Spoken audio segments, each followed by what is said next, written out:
Oh, hey, Mona. How are you? Good. How are you? Good. Good. How are you doing? Yeah, very good. Very good. I was here Good. playing some music for the people watching us before you joined in, so they're all ready. Great. Can you, sorry, it just went, it froze on my side. Can you hear Yeah, me clearly? I can hear you. I can see you. Yes. Yes. Awesome. Sorry. Yeah, you're my first guest on this show, by the way. I'm launching as part of Step Anywhere. And basically, yeah, I'm calling it Mette Conversation. I don't know. Do you know what Mette is? Have you heard about it before? No, no. So so this is Mette. It's a Argentinian South American drink that's known a little bit in some parts of Lebanon, I think Jordan, Syria as well. So I used to love coffee before, but it gives me like really bad acidity. So I had to switch something that's like better for the stomach. So I've been drinking this for a long time. What do you drink in the morning? Do you have coffee or what kind of coffee? So this is my remnants. Okay, nice. The venti americano, and I still have a bit that's still chilled. But yeah, that's my Nice. morning. How many of those do you have per day? It's not morning anymore. So No, just one of those, and then I replaced it with my green tea for the rest of the day. So only oh, one that's of a those good way is to enough. go. Yeah, that's a good way to go. So this is Mumsworld is like your second like successful big startup that you've done. You were a co-founder of Bait before, right? I was, yes. And so Rabia is your brother, right? He is. Oh wow! So you guys are a family of entrepreneurs. How many are you in the family? We're five, and yes, all five are entrepreneurs in some shape or Oh form. my God! Wow, amazing. Blood, I think. Do It's you in the guys blood. even see? Do you see each other, or you're always busy all the time? We actually see each other every day. So we have dinners as a family at least 3 times a week. We're five siblings. All of us live in close quarters. My sister lives Nice. next door. Rabia lives a block away. So we're very close. So we see each That's other a lot. amazing. Yeah. We see each other a lot. So we all have. We're like a big gang. You are a big startup as well, gang, doing a lot of different successful startups ever. Yeah, I think family is great, and I think COVID, one of the things that it helped is that it allowed us all to kind of like have more time to do that stuff. So yeah, I think it's pretty good. Nice. So Yes. and how do you manage all this? I mean, are you like you've been basically running Bait now, Mom's World, big operation with family. Uh, how do you do that? So look, it's not. I think the entrepreneurial world and the startup world is not for everyone. It is certainly a juggle, a daily juggle, balancing priorities for Yeah, your employees, your shareholders, your family, your children is never ever easy, and it's a daily balance of priorities, really. And again, it's not for everyone. I think with Bait, it was perhaps easier because there was a bigger team that was involved in the initial days of Bait. It's a service business, so a service business is always a lot less complex than an e-commerce business. So the Bait journey was. I think a funner journey, if you want to use the word. Mum's World is certainly filled with complexity, and we entered it when the ecosystem was much younger than with Bait. So that's different. that's a good point. Yeah, and you have a massive operation. I mean, with e-commerce, you take care of warehouses, of inventory, of logistics. It's not just really the tech and the service that you're providing. Can you tell us a little bit about more? I mean, one of the things that I think a lot of the people listening to us today would like to learn from you probably on the details of your operation and how you're running it today. You told me before when we spoke that there's tons of challenges. Some are in payments which are better now than before, but in customer service and infrastructure. So, how if you can tell me a little bit like how did you how has this improved from when you first started? How did you face these issues, and how did you get to what it is today with operations specifically? Sure. So, and I've said this before, so anyone who's kind of listened to me talk has heard this time and again. E-commerce doesn't operate in a vacuum. E-commerce, for it to be successful, has to be part of an ecosystem that actually has enablers that will allow for success.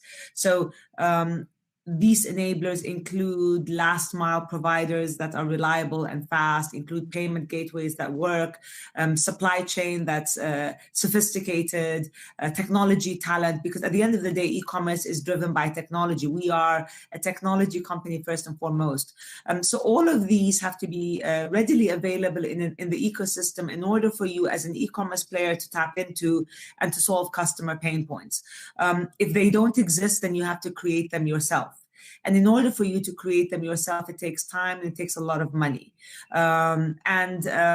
It's not always possible. So for us, when we launched Mumsworld at the end of 2011, we were the first vertical e-commerce play for mother, baby, and child in the Arab world.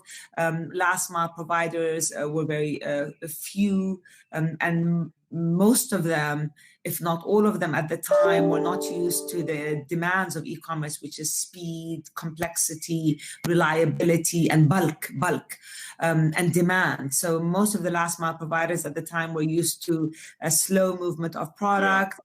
And not bulky. So that's something that we had to overcome. Similarly, payment gateways, when we launched, there was one payment gateway. Now there are many more. Technology talent was not readily available, especially in the type of technology that we wanted to build. And so, again, to build it, it was very cash intensive. We are, venture funded. Capital comes with track records. So again, as you build, you raise capital, then you build some more, then you raise capital, etc. The long and short of it is where we are today. We have built our own operational enablers, particularly in markets like the UAE, which was our first market. And this is why the UAE market is I would say, more advanced in operational or customer centricity than perhaps other markets. Saudi, we are now building and replicating what we have done in the UAE. In other markets like Bahrain, Oman, Kuwait, again, we're following suit. What are the things that, so you said that some things you've built inside internally, and some things you work with partners on. Can you split those? What are the things that you've built internally, and what are the things, and how did you decide just to build something internally? Yeah.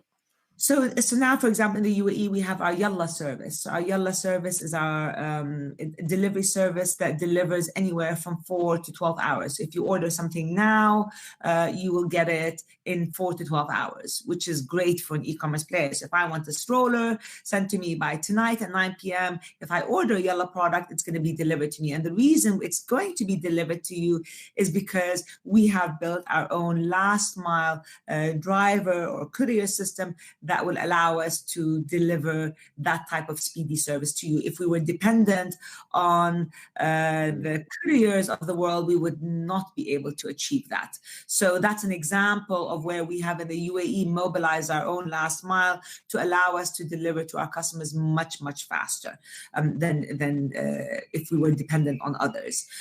Similarly, and we're doing the same now in Saudi Arabia. So Saudi Arabia is our largest market, and we're replicating that success in Saudi. Now it's a bigger market, so the complexity is greater.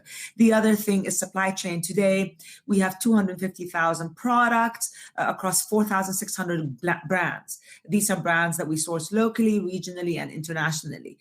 In the past, we used to be very dependent on local suppliers for supply chain, and we were, ridden with out of stocks. Now we are less reliant on that because now we have outreach into global suppliers. We have warehouses here in the UAE. We have warehouses in Saudi where we keep our own stock of exclusively supplied or sourced products, which allows us, again, better dependence on stocks and exclusive ranges that others don't carry. Yeah. So these are just a couple of examples of where we are better be able to cater to our customer. So from payment, last mile, customer service. Yeah. So from these, are all these, other than the last mile you mentioned, are all of the others you work with partners on? So we work with partners across the board. Like I said, e-commerce doesn't operate in a vacuum. Yeah. But we have, again, of our 4,600 brands, many of them we source internationally as opposed to sourcing from the local kind of supply chain. We have exclusive arrangements that we have, again, locked in from global suppliers as opposed to necessarily from local suppliers, which allows us, again, to cater to the huge demand of customers locally and not be at the mercy of out of stocks, which is what we faced in the past. Yeah, and for customer service, I think we spoke about that being a bit of an issue with is that something you do internally, or you work with an external, or a mix of the two? I just want to get to understand, like, how do you decide on what to work with partners on? How many partners have you switched as well? I know, like, a lot of, e-commerce players say we tried all of them, and then we're back to the same ones again. So maybe some of that, if you be good to know, what have you guys experienced within that? So look, the way I would answer that is very simple, and that is, at the end of the day, Mumsworld is a customer-focused organization. We built this business to empower moms to make the most informed decisions for their children and really build a platform that will make a mother's life easier by giving her access to the widest choice at the best prices, transparency, and a community that's unparalleled community to engage and to share. In order to do that, we have to be very fluid as an organization and constantly edit and adapt our processes and systems to allow us to achieve that objective. Customer service is the front line. It's your soldiers who are answering the questions, solving problems, catering to these challenges. Now, in the time of COVID, to be very fair, everything fell apart, in the sense that, the time of COVID, none of us were able to move, including your customer care team, who were suddenly working from home, especially for the initial period. And the problems during the time of COVID were very different. You had lockdowns of roads, you had entire areas completely blocked from mobility. And so we had to literally daily look at what's happening in the ecosystem and adapt as an e-commerce player. And a lot of things were out of our control. We could not control road blockages. We could not control supplies being blocked from coming into the country. All of that was out of our control. So what happens then? You depend on your frontliners, the customer care soldiers, who normally would get, say, 100 questions, suddenly having 5,000 questions. And you have your customers are also very, like, probably difficult type of, like, customer, because they're all moms, they're stressed out, and it's their right to be stressed out. They have kids. It feels a big responsibility, in one way or the other for on your side. Yeah, I mean, look, you have more questions coming in. Some others saying, how can I get my product? How fast will it be? The roads are blocked. When am I going to get my diapers? So suddenly you have a higher frequency of questions, and you don't have that many people to cater to that.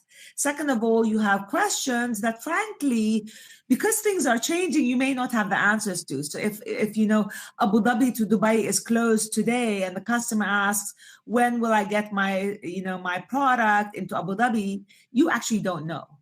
And so this is what happened during the time of COVID. It was certainly challenging for the e-commerce players like us. And we were trying our best. I mean, we certainly mobilized more people.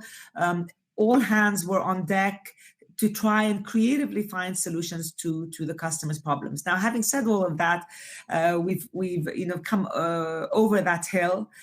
We've learned a lot of lessons. Customer care are critical for the organization. We will continue to adapt and improve our processes to cater to this fluid environment. But it's not easy. And again, this comes back to the complexity of e-commerce. E-commerce is complex. It's complex because it's constantly changing, and there are many touch points that can go wrong, and you have to be on top of these touch points day in and day out. So when you mobilized, like during COVID, when you had 5,000 questions coming in, you had to mobilize different. Was that internal resources, or you had to get in more external partners and support and customer service? So how did you manage, to answer such a jump and the number of questions with all the challenges that you have? So again, without or rather sharing what's needed, we always work with outside and internal partners. We are too big of an organization, and we're growing too fast to be self-reliant only on internal. So the company is growing too fast, so we do work with outside partners as well as internal partners. This is how we scale up and shrink down whenever we need to. And was it difficult getting more support because Yes. everyone needs that support during COVID? Everyone was overloaded, I imagine. It was very difficult. So we needed more pickers and packers because our volumes went through the roofs. We didn't have enough staff in the warehouse picking and packing. We just couldn't find the manpower. Demand. I mean, products were out of stock. So we had to be creative in how we had to source. Drivers, we needed more drivers. We had to be creative in how we mobilize more. So definitely when you're dealing with huge volumes overnight, becoming even bigger, you have to be creative in problem solving. Someone from the audience asking about, using bots or some kind of automation for customers. So actually, in general, it'd be good to get your thoughts on that and how you guys have used different automations, and if it actually helps, or you feel that everything still needs to be, a lot of it manually done. So chatbots have their place, certainly for your repeated questions. So whether it's where's my order or I need to return. So the common Q&As, chatbots become very useful. Now, what we have found is, particularly our customer really does want that personal attention, and she wants to feel that she's talking to a person, even if it's a simple question like, where's my order? She wants a human being to actually tell her that. So there's still that element of connection that the human touch for the mother in particular is very valuable. Yeah, definitely. Everyone knows Eva from Emirates MBD, you're trying to get to the human. It can be tricky. Yeah, it can be tricky in different times. To go more over to the last mile component, and we had a player in the region, Fetcher, which was a last mile startup, and it's filling a big gap because we spoke about how there's a big infrastructure gap in the region, which takes time to build. It doesn't happen overnight, and it's different players that build it. But what are some areas in last mile or others that other new startups could come and specialize in and focus? Or to put in my question another way, what would be a startup that would come up now and solve a very critical issue in your business that you feel needs to be solved? Just like payments, how many startups came about, and now you have a lot of payment providers. We have a lot of them participating with us in the conference and sponsoring. What about the other issues? So look, I believe the region is ripe with opportunity right now. There are certainly many pain points, not only from the customer, but also from service providers like us who are also customers. And the pain points really stretch across many, many touch points. Last mile is definitely a challenge. Unless you have the financial capacity and the infrastructure to build your own, which very few people have that. Last mile is prohibitive today. It's costly to ship cross-border. It's costly to ship in your local area, and it's not reliable. So certainly a gold standard, reliable player that can come on board and say, I can do this better, faster, and in an affordable way, there's certainly a place for that. Again, all the touch points, supply, demand. Right now, there are thousands of brands in our particular category that are looking to come to the region. We have become that kind of go-to destination for a lot of the global brands who want to reach the local mother. So enablers in that kind of communication are also needed in the market. Content for this community is also lacking. So we're creating our own content through our blog for mothers to empower her to make decisions. But Arabic content is very far and in between. So there isn't enough Arabic content out there. And that's certainly a need that is important to solve. How challenging is it in your business that a lot of, I would guess, correct me if I'm wrong, but a lot of your customers are with you for a period of time, and then when they're out of motherhood phase or their kids are older, you lose them as customers or lose big part of their purchases that they're making on a regular basis.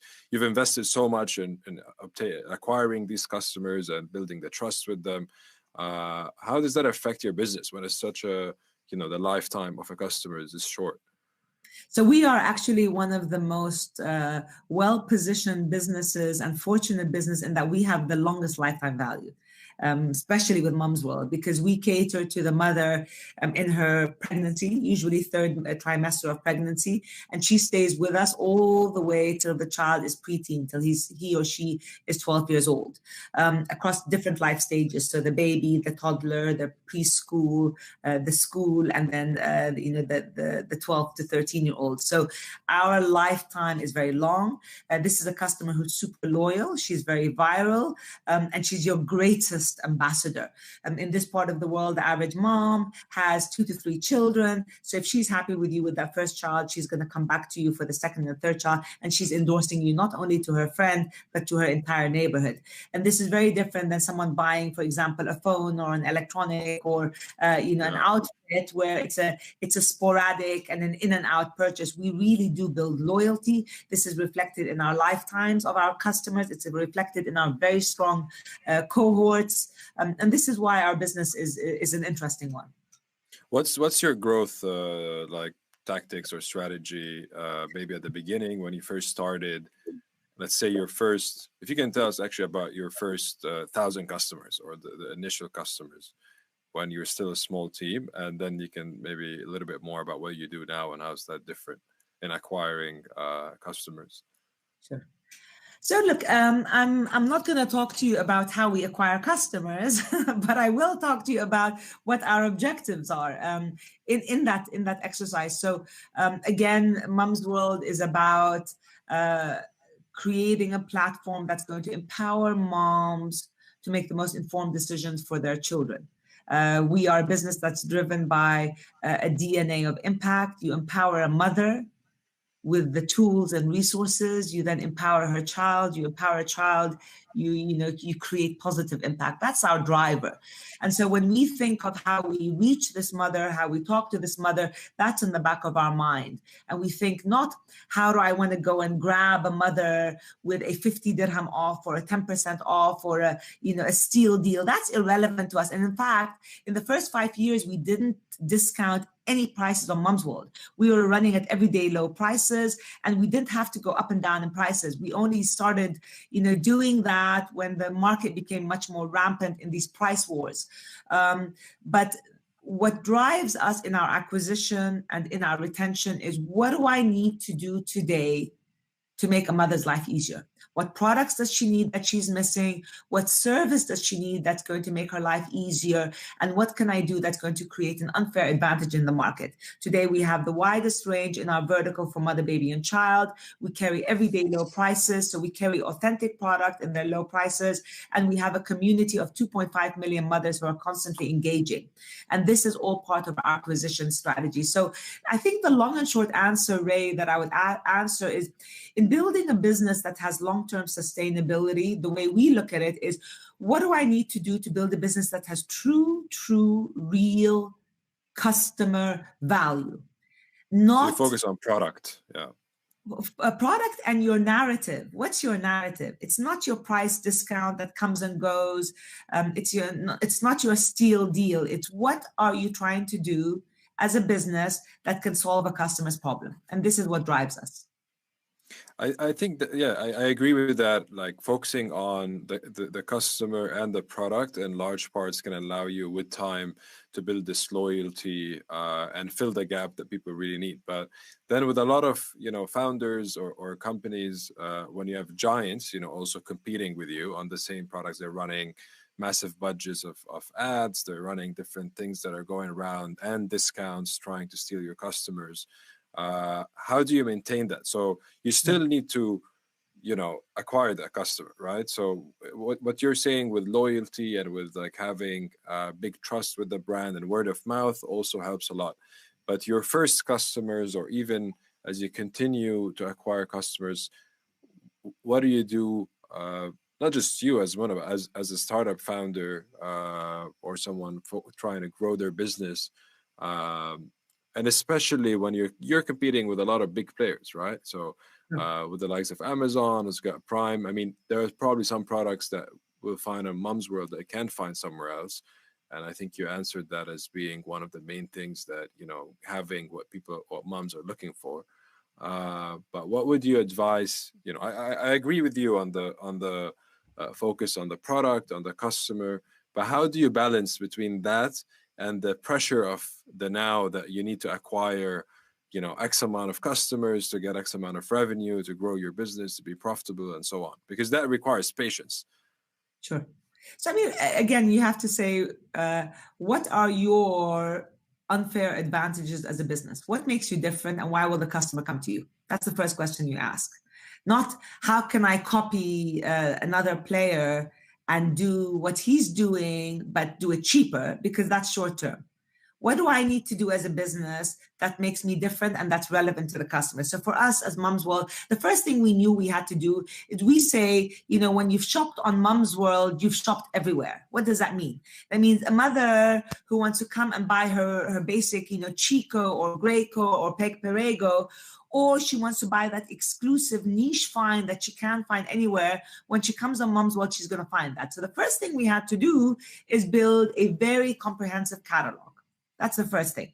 So that's how you acquire customers, by making sure that you have a range that's unparalleled. That's first. The second thing that we believed was an unfair advantage, and that's long-term sustainable for a business, is everyday low price. What we're telling the customer is, listen, I'm going to buy something at X, and the supplier tells me that I can sell it between X and Y, X being the lowest and Y being the highest. And I'm always going to promise you that I'm going to price it at X. If a competitor comes in and goes below cost, so i.e. prices it less than what he bought it, he's losing money, in other words, you know what? I will match that. I will price match that guarantee, no questions asked. So if a competitor decides to go lower, first of all, I'll match it, but then I'm going to pick up the phone, I'm going to call the supplier and say, what's going on?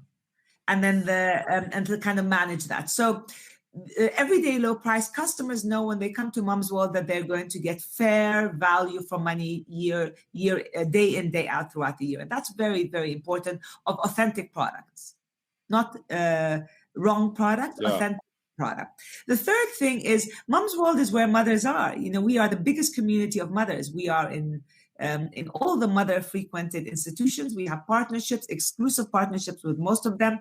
So, we become kind of omnipresent in the community of mothers. That's also one of our unfair advantages. And we have many of these. So the long and short answer is to acquire a customer, you have to have a product or a service that's relevant. But more important than that, you have to have a product or service that's relevant and unique, and you have to own it authentically. And this is what Mumswoorld has built over the years. One of the people from the audience is asking, which is a good question for someone who's just starting up, and maybe you need to go back kind of like in the years to when you're just starting up. He's asking, how do you get suppliers on board when you're just starting up and you're still very small? So you spoke about how, having complete, all the products ready, but when you're just starting up or you're still small, you're a small player, so suppliers don't care about you. And this actually, is something that many startups face regardless what business you're in. When you're a nobody, when you first start, and you have to prove yourself and get people to buy what you're saying. That's a great question, actually. That's a great question. It's the chicken and egg story. You can't sell product before customers. You can't get customers before you have the product. So look, for us, when we launched, like I said, there wasn't a vertical pure play for mother, baby, and child. E-commerce was considered by a lot of, particularly our vertical, to be a fad. So it's coming, it's going, nobody believes in it. So when we were knocking on the doors of suppliers, many of them said, not interested. Brick and mortar is where customers, they have to touch and feel the product. Nobody believed it. So just to give you perspective, we went live on Mumsworld at end of October of 2011, and we had 15,000 products, 15,000 products. And you know how we got that? Not because the suppliers believed in e-commerce, they didn't. Not because they believed in us, they didn't even know us, but because they believed in our story. Because you have to go in there with your vision and you have to say, this is what I'm going to do. I'm going to give you a very low barrier to try it and to trust me. You know what? You're going to give me your catalog. I'm going to merchandise and market your catalog. And you need to give me 3 months to prove to you that I'm going to sell more than you've ever sold. And you come to an arrangement. That's a good way, yeah. So it really has to be your pitch. It has to be your narrative. And then you start. And then once they begin to see the traction, you get more business and then you strike the big brands. And the minute you start striking the big brands, that attracts other brands. Right now, Mumsworld uploads on average per week 3,000 SKUs every week on Mumsworld. Wow. And this is because brands are to us because they see the traction. And do you still think that there are a lot of gaps in the market missing in terms of like verticals? We've seen a lot of e-commerce startups in the region that are, owning certain verticals. Do you think there are more gaps? Do you think that's a good approach overall if someone is in e-commerce or want to start a company in e-commerce to choose a vertical and own it and try to own that vertical? Do you see that, from Mumsworld and from other startups that are around, like you can own a vertical and compete with the giants? Sure. So look, the world is now moving to consolidation. I think that we're seeing a lot of copycats in the market, players saying, I can do that, better or faster, and they don't last very long. I think certainly there's room to identify need gaps from the customer or from the service providers and try to address them better. But we do have consolidation, especially with e-commerce. What does that mean? That means you're probably going to see consolidation of verticals coming together to cross-sell and upsell the same customer. At Mumsworld, we are today a gateway into the household. The mother is the decision maker into the household. She's the one who is making decisions for herself, for her children, for her husband. And so the opportunity there when you have trust and loyalty with the mother is tremendous. So do we as Mumsworld go and do other verticals ourselves, or do we talk to others who also want to enter the vertical space? So again, consolidation I think is key, especially given the horizontal giants like the Amazons of the world and the Noon of the world that have tremendous resources, tremendous infrastructure, and tremendous capacity to acquire customers. Yeah. You need to build giant infrastructures to compete. Coming in with like small pockets and small infrastructures is going to be difficult to compete. And it's small margins as well. That's probably one of the challenges. Yeah, depending on which vertical. Some verticals are higher than others. Electronics is small margins, but not others. What is your vertical? Is it where does it fall on that scale? So we are healthy. We are the more attractive space. Are you profitable now, or I'm not answering that. All right.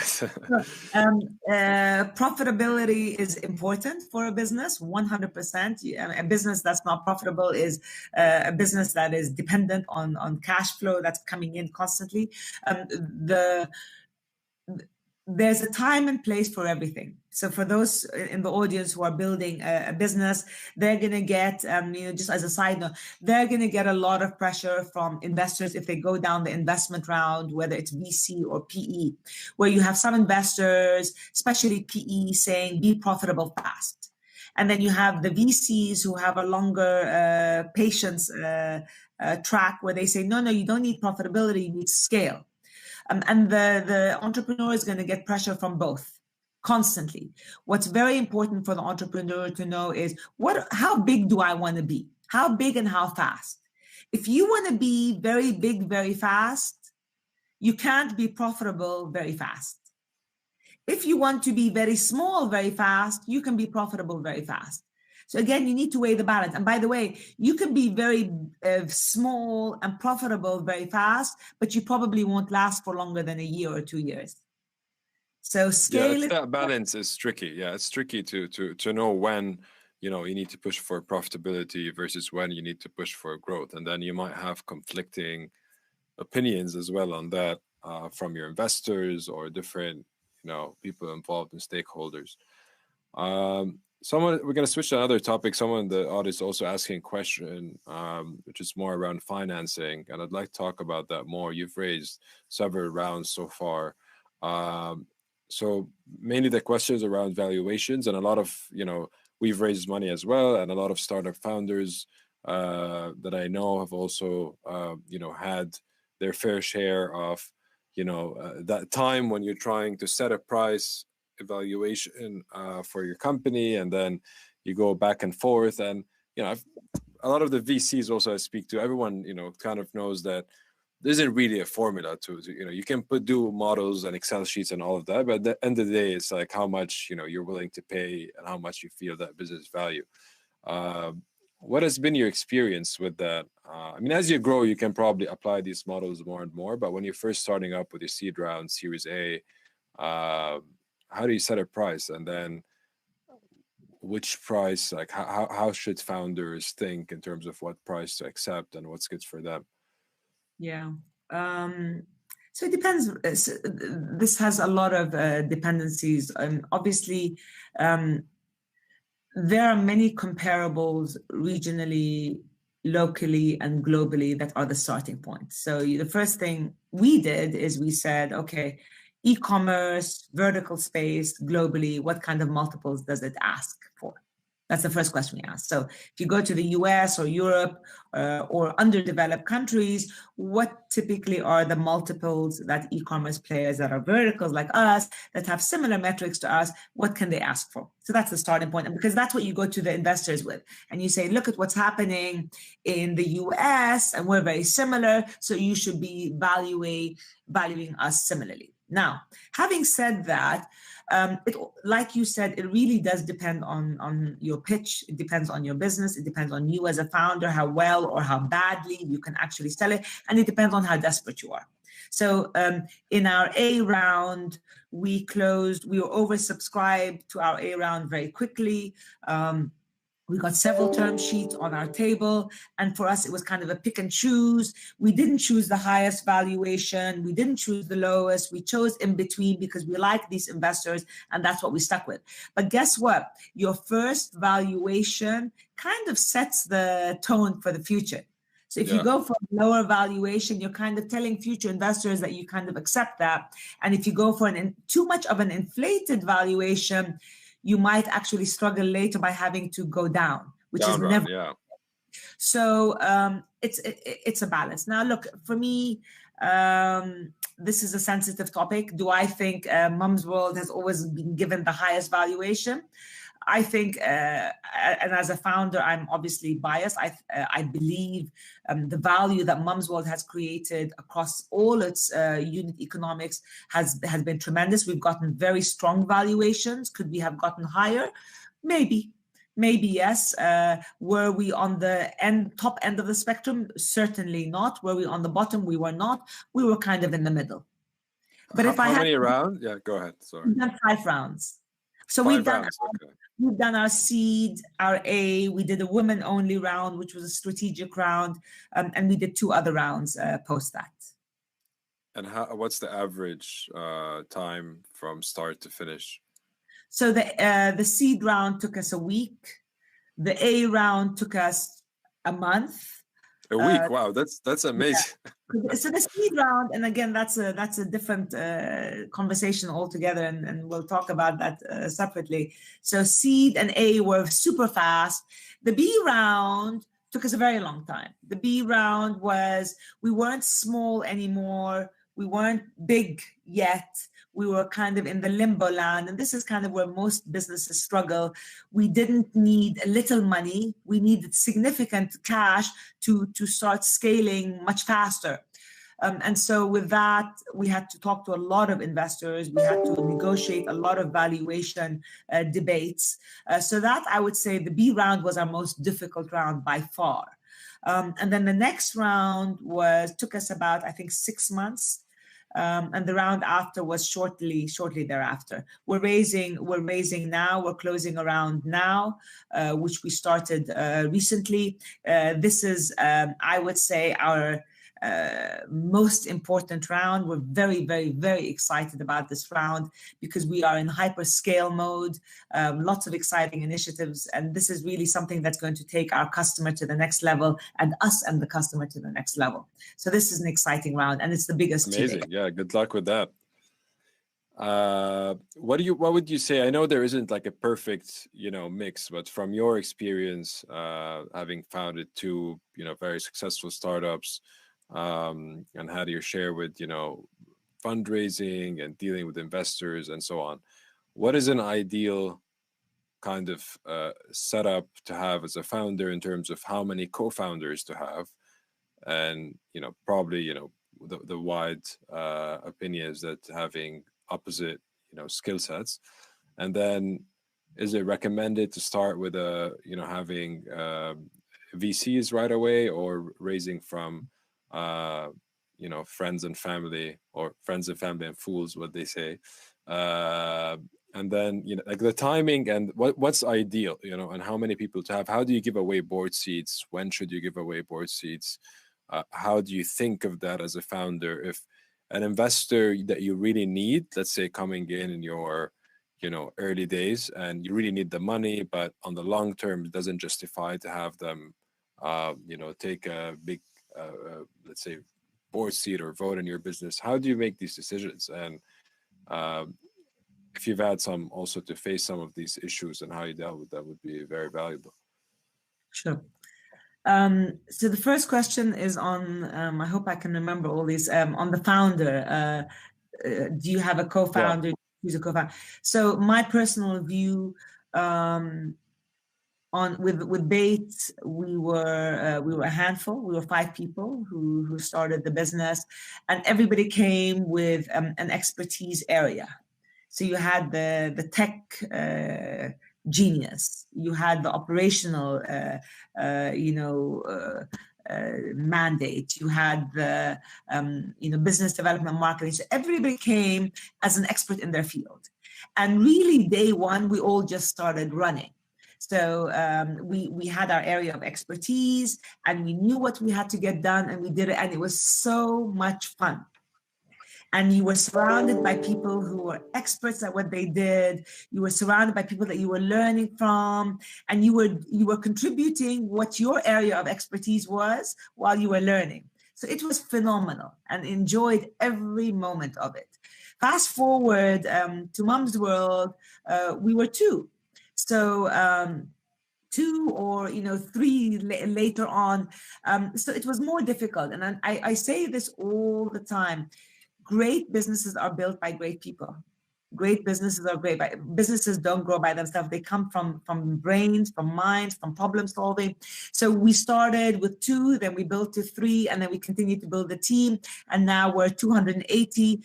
Our founders are still intact. And 100% Mumsworld would not be here today without the core team that started. And yes, we were, 2-3 founders, but we also had a core team who started with us on day one, who are still with the company today. And the company would not be where it is today if it wasn't for these core personnel who are part of the business today. And they are, we consider them as the family, the Mum's family.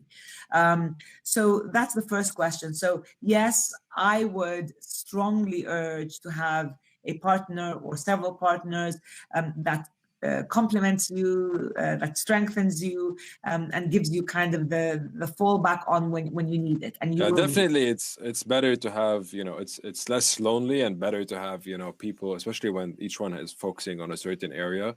But comparing between, when you had, 2 or now 3 and 5, I mean, for you, it was a good experience, Bait obviously was a big success story. But don't you think it's like too many in a general case, not specifically in Bait's case, to have like 5 people as co-founders, and then, you have to deal with each other and trust each other, and then, you're have different shares in the company, and when you raise investment, everyone is getting more and more diluted. So what is, just to look at it, separate from your own experience, but also with it, because you had a good experience with that. What do you say, like having 2 people co-found a company, or, if you have more people that you can bring in and fill a gap, bring them in and don't worry about it? So there has to be a clear delineation of responsibilities. At the end of the day, the CEO has his or her clear responsibility. The COO does, the CMO does, or whatever you want to call them. Everybody has to have very, very clearly defined roles. So you can't bring in 2 CEOs. I mean, that's doomed for failure. You can't bring in 2 operational heads. That's doomed for failure.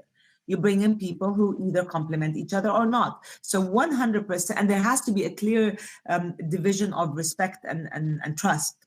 So at the end of the day, so for me as the CEO of the company, I have certain accountabilities and responsibilities, and I rely on other leadership to do certain things. But at the end of the day, there has to be a kind of a final call and a final veto, if you like, and every person has their defined roles.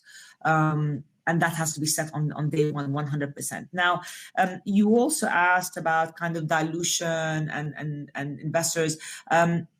It's incredible how getting the wrong investors on board early on can actually destroy the business, and getting the right investors early on can actually support and drive the business forward. It really is.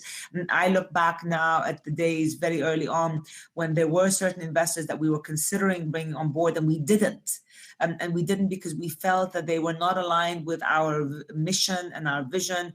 And now looking back, it was not probably, but certainly one of the best decisions we made, because had we gone down that road, we wouldn't be here today. So choice. How do you decide on that, though? Is it like the person you're dealing with on the investor side? Is it the more long-term strategic fit?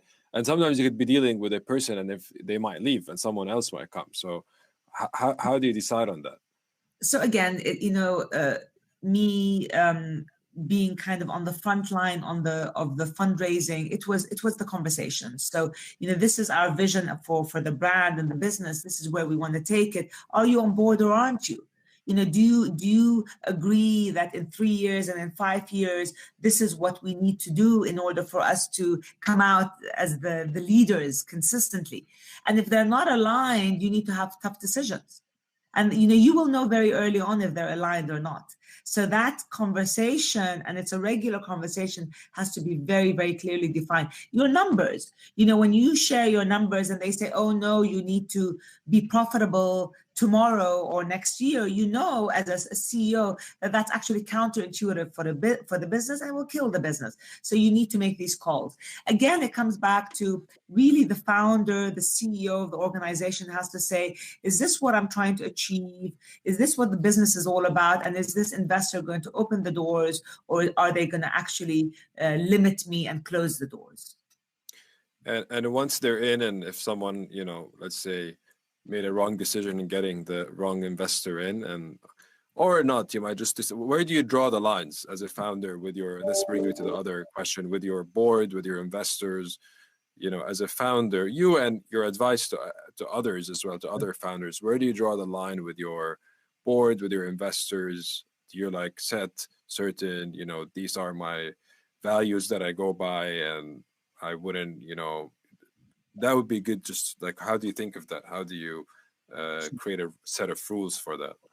So look, you have corporate governance. There are certain things that are the way you operate with your board is very clear. It's your job as the CEO of the company to manage the board and keep them. At the end of the day, look, shareholders come into the business because they want to return.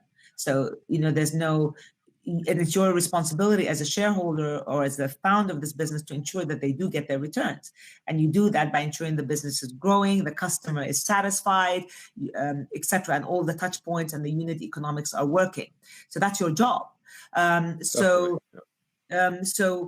you need to manage the board relationship to ensure that they are the communication is clear, communication is transparent, the goals are defined, and that you're aligned. That's part of your role as the CEO. Now, look, there will always be times when you will have debates, when you may not agree. That's fine. That's part of any business, but you need to manage it, just like you manage a peer or an employee or a boss. We have been very fortunate as Mumsworld. We've had a great set of investors. We've had fantastic shareholders. We're very fortunate that our board are not only extremely valuable to the business, but they have opened a lot of doors for us, both here and in Saudi. So we are blessed, but we took our time. We took our time in finding these investors, and you know, we're going to take them across the line with us, and ensure that these shareholders get the returns that they have. You know, they put their faith and trust in us, and we're going to make sure that we continue to build the business to ensure that all stakeholders get what they kind of bet for. Yeah, definitely. I mean, like shareholders, like you're saying, they're trusting, putting their trust in the startup, the founders, and in the startup and the company, and it's the kind of duty of the founders to give that return back, and work hard towards that.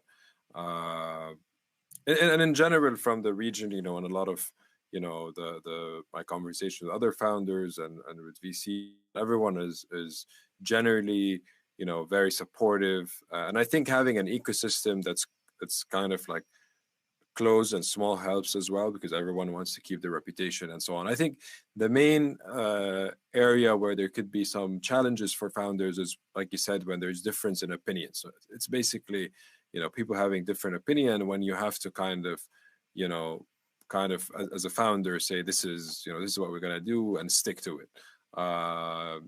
Regardless what the damage could be, because sometimes some founders could be raising a series A and they have one of their seed investors that they want to invest again. So you want to kind of please them, but at the same time, you need to do what's good for the business.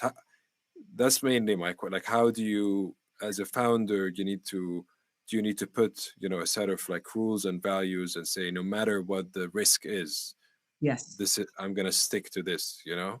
So, yeah, I mean, look, you're talking probably to Just a sec. The classic example. I am what's the right way to put it? The communication on Mumsworld's vision, mission, and plans is very clear to employees and to our shareholders and our board, etc. And I am a forceful advocate of that. And I have many times said no to decisions that I believe were wrong for the business. I've said them to shareholders, I've said them to board members, I've said them to founders, other partners, and I'm not shy to say that. Now, having said that, As a founder of the business, I don't have all the answers. I'm very open to understanding, to learning, to looking at different perspectives, to perhaps having that paradigm shift to view things in a different light. But at the end of the day, I'm going to have to make that call, and I've had to make some tough decisions. And now to date, 9 years into Mumsworld, I look at all of the decisions where I have said, no, this is not going to happen on a board level, and they have actually been the right decision, including decisions around profitability, around scale, around infrastructure, around growth, all of that. We have, alhamdulillah, so far made some good calls for the business, and we will make mistakes, but as long as we are having these conversations that are transparent with the board and learning from them and taking advice, and I have taken a lot of advice and I will continue to take a lot of advice, you have to balance that. But again, as founders, you cannot bend and nod your head to every move of the wave, because the wave is constantly going to change and different people are going to tell you different things, and you need to make the decision that's right for the business based on your judgment. No one knows, your business more than you. The founders know their business the best. There's another question that someone from the audience is asking, which is actually a good question. Early on, when you're starting a company, and you've went through that cycle kind of twice as well, like you said, you need to be running around, getting everything done. And then when the business grows, it becomes more, you bring more people in, you have hundreds of people now working in. Were there any kind of like skills that you had to undo when you're kind of like after Bait went and was back at it again? Small team, you need to get do things in your own hands, get things up and running. How is that for you in terms of like going through that cycle twice? Sure. So everything that I do at Mumsworld has been learned from start. Everything. I am out of my comfort zone at Mumsworld every single day, starting from 2011. So the answer to your question is the world is changing, the ecosystem is changing, e-commerce is evolving, we're operating in an undeveloped ecosystem, we're constantly learning. I'm constantly learning. So I come from a traditional marketing background where I learned how to build brick and mortar driven businesses. I had to bend that and start from scratch. Bait was a very, very, very different business also to Mumsworld. I worked in Europe and in the US in retail, FMCG businesses. Again, a complete different shift to what we do now. So the reality is we are in constant learning mode. And I am, and the team is, and the other partners are all avid, hungry learners. And I think this is one of the reasons why Mumsworld has been able to evolve very fast and be fluid, because we're constantly looking at adapting, evolving, and improving. So yeah, it's this is not for someone who wants a 9-to-5 business as usual job. It's constantly evolving and changing. Now, my greatest kind of coming out of my comfort zone is, this whole notion of also leadership and management. So in the early days as leader and as the manager, you're very, very operationally involved in every detail. You know everything that's happening, you know who placed what where. Every detail is looked at by you. as the business grows, you cannot be there. You cannot be everywhere to everyone. And so for me, the greatest challenge has been over the years to kind of move out of the day-to-day operations and coming to the comfort where I don't know necessarily what's happening in this department or why this happened or etc. because you simply can't be there now. I probably am more perhaps involved than most CEOs, just because of the nature of the growth of our business. And so are the other leaders in the organization. I consider us as the leaders in Mumsworld to be very actively involved because we are truly customer driven and customer obsessed. We are the customer. So if there's a pain point with the customer, we are very much involved in the operations to quickly fix it. Amazing. Mona, you've done an amazing job. There's a lot of people out here, you know, we're listening to different tips and things that you've done. I would love to keep this going, but we've reached the end of our time. This has been awesome. Thank you very much for being on here. We really enjoyed this. Thank you very much, Ray. I appreciate it. Thanks. Bye. Thank you. Bye. Bye.